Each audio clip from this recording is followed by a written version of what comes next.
Istri tidak pernah bersyukur dengan pemberian suami.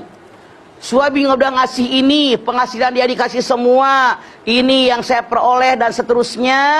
Istri merasa kurang mulu. Alah, cuman segini doang, cukup kemana?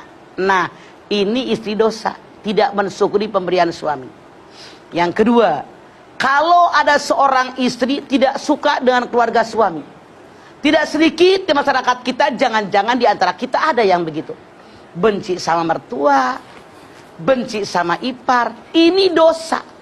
Kita wajib sadar ketika kita menikah dengan seorang laki-laki, laki-laki tadi, suami kita tidak keluar dari belahan tanah, tidak keluar dari belahan batu. Ada ibu, ada ayah, ada saudara kandung yang ngurusin suami kita sehingga jadi sekarang sarjana, udah kerja dan seterusnya. Makanya kita ketika menikah sadar, menikah bukan hanya dengan suami, tapi menikah dengan suami dan keluarga suami. Makanya kalau ada orang yang tidak suka apalagi membenci keluarga suami, itu dosa kepada suami. Tidak sedikit di masyarakat kita menantu yang menikah dengan seorang suami menganggap mertua perempuan nenek lampir. Siapa lagi? Si orang istri yang menjauhkan suami dari emaknya. Tidak sedikit seorang istri begitu nikah dengan suaminya, dia merasa, dia kan suami saya, harus memperhatikan saya, kenapa mikirin emaknya? Salah. Lupa kacang dengan kulitnya. Ini tidak boleh. Tetap saja, Masya Allah, wajib dia bakti sama mertuanya. Tanpa mertua, suami Anda nggak seperti sekarang. Mana lagi seorang istri yang memutuskan silaturahim suami dengan keluarganya. Jangan sering-sering ke rumah emak. Adek kamu nggak boleh datang ke rumah ini. Ini termasuk dengan orang tidak beriman. Man kana yu'minu billahi wa yaumil akhir falyasir rahimahu.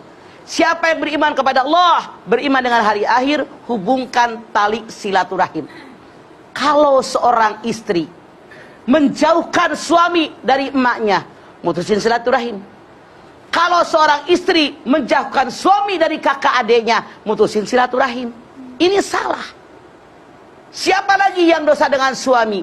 Kalau seorang istri selalu berusaha agar suaminya lebih mencintai dirinya daripada ibu kandungnya, dia dosa kepada suaminya.